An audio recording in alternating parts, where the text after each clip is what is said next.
Hey fellas, look, it's Squidward. Hey, bud.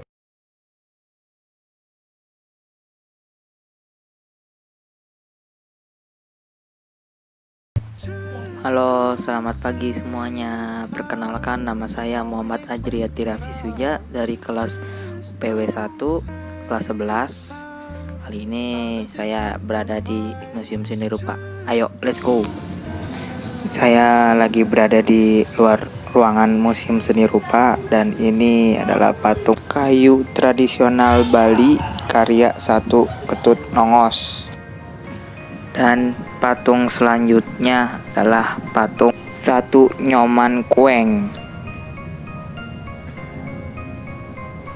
Dan patung ketiga adalah patung Satu Wayan Pondel. Dan patung keempat adalah patung I Wayan Sawat. Awal mula Museum Seni Rupa dibangun atau sejarahnya itu pada tahun 12 Januari 1870. Bangunan cagar budaya yang dipakai sebagai Museum Seni Rupa dan keramik pertama kali diresmikan sebagai Raad van Justitië Binnen het Kasteel Batavia atau kantor pengadilan Belanda oleh Gubernur Jenderal Jan Pieter Meijer. Dan pada tahun 1990, Museum Seni Rupa dan Keramik Balai Seni Rupa digabung dengan Museum Keramik menjadi Museum Seni Rupa dan Keramik. Kemudian pada masa pendudukan Jepang dan perjuangan kemerdekaan Indonesia, gedung ini dijadikan sebagai asrama militer. Selanjutnya pada tahun 1967 digunakan sebagai kantor wali kota Jakarta. Museum Seni Rupa dan Keramik terletak di Jalan Pos Kota Nomor 2, Kota Madia, Jakarta Barat, Provinsi DKI Jakarta, Indonesia. Museum yang tepatnya berada di seberang Museum Sejarah Jakarta itu memajang keramik lokal dari berbagai daerah di tanah air, dari Kerajaan Majapahit abad ke-14 dan berbagai negara di dunia. Museum ini menyajikan koleksi dari hasil karya seniman-seniman Indonesia sejak kurun waktu 1800-an hingga saat sekarang. Sedangkan koleksi keramik-keramik menampilkan keramik dari beberapa daerah Indonesia dan seni kreatif kontemporer.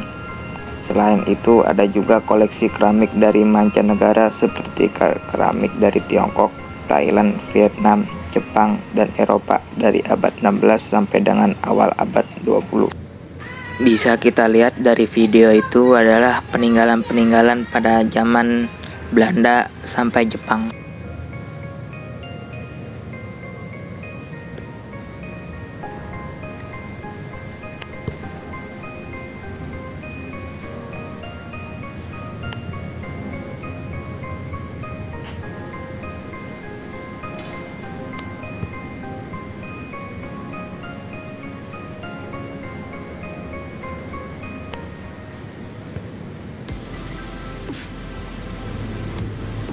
Di samping saya ada seorang tokoh yang namanya Heng Gantung, mantan gubernur daerah khusus Ibu Kota Jakarta. Hendrik Hermanus Joel Gantung atau juga dikenal dengan nama Heng Gantung adalah putra dari pasangan Arnold Rory Gantung dan Maria Magdalena Carlson. Beliau adalah seorang pelukis Indonesia dan jabatan Gubernur DKI Jakarta untuk periode. Yang di samping saya ini adalah patung kayu modern karya Osman Effendi.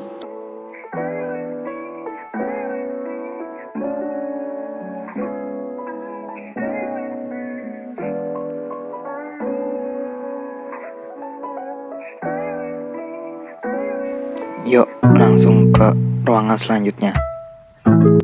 Yuk kita masuk ke ruangannya. Nah, kita lihat dari kiri ini ada sebuah celengan seperti kayak celengan zaman dahulu. Pada umumnya tabungan figur celeng atau babi atau buah maja dipakai sebagai model, sehingga wadah ini disebut celengan Unipi Bank yang melambangkan kemakmuran. Cirt sebagai celengan ditandai torean lubang memanjang untuk memasukkan uang recoh ke dalam celengan. Tembikar Majapahit atau disebut terakota Majapahit. Tembikar Majapahit adalah seni dan kerajinan terakota yang berasal dari era Majapahit, sekitar abad ke-13 hingga 15. Artefak gerabah terakota ini yang signifikan dari periode ini ditemukan di Trowulan, Jawa Timur. Selama bertahun-tahun, banyak patung dan artefak terakota telah ditemukan sebagai hasil dari kegiatan pertanian, membangun jalan, dan lain-lain. Beberapa dari penemuan ini disatukan di museum di Trowulan sebelum Perang Dunia II. Tetapi pada tahun-tahun berikutnya, banyak dari koleksi ini telah hilang pasca Perang Dunia Kedua. Dan di sini ada yang bernama Tungku Masa Majapahit. Tahun lalu, para ahli arkeologi Pusat Arkeologi Nasional melakukan penelitian lanjutan di sebuah situs yang diduga bagian dari permukiman dalam Istana Majapahit. Mereka melakukan ekskavasi di sehamparan perkarangan dan kebun milik warga di Satonorejo, Trowulan, Kabupaten Mojokerto. Temuan menarik di sekitar pemukiman kuno diantaranya fragmen perhiasan emas dan perunggu, sejumlah keping koin Cina, arang sisa dapur, sehingga potongan tulang babi dan kerbau. Tampaknya tulang-tulang itu menunjukkan jenis satwa yang dulu disantap oleh penghuni pemukiman.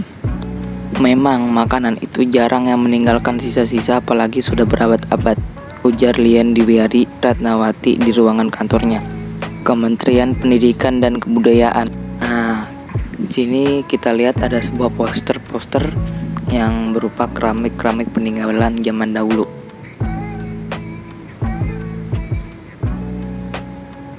Kita akan memasuki ruangan keramik Nusantara.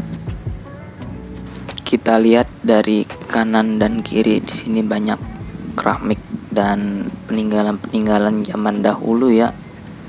Banyak banget peninggalan keramik dari berbagai daerah, yaitu daerah Lombok, Bali, Singkawang, Manado, Jakarta, Bekasi, dan lain-lain.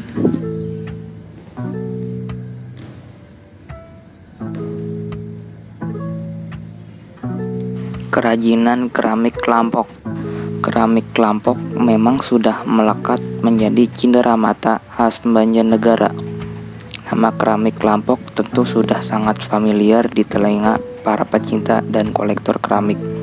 Bercirikan corak warna yang cenderung gelap dengan ukiran terawang khas Klampok. Sentra kerajinan keramik Klampok ini berada di bagian barat Banjarnegara, Desa Klampok, Kecamatan Purworejo, Klampok, Banjarnegara. Kalau dari arah kota Banjarnegara sekitar 30 km, perbatasan langsung dengan Purbalingga. Awal mula kerajinan keramik Klampok, Kandar Atmo Miharjo, seorang guru, pada tahun 1935 mendapat kesempatan dari pemerintah Belanda untuk belajar keramik selama setahun di Keramik Laboratorium di Bandung. Sepulangnya beliau dari Bandung kemudian diberi tugas untuk memimpin perusahaan keramik milik pemerintah Belanda di Klampok selama 5 tahun. Di tahun 1957, Kandar Atmoni Minharjo mendirikan industri keramik yang diberi nama Mandalay. Industri ini berhasil menyerap cukup banyak tenaga kerja dan berhasil memicu industri serupa tumbuh di Klampok. Sebagai bagian dari penutup, saya ingin mengutip pernyataan terkenal dari Neil Patel.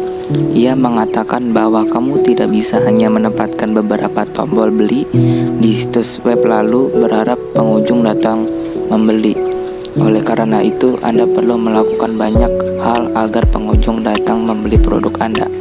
Wassalamualaikum warahmatullahi wabarakatuh. Suja, UPW 1.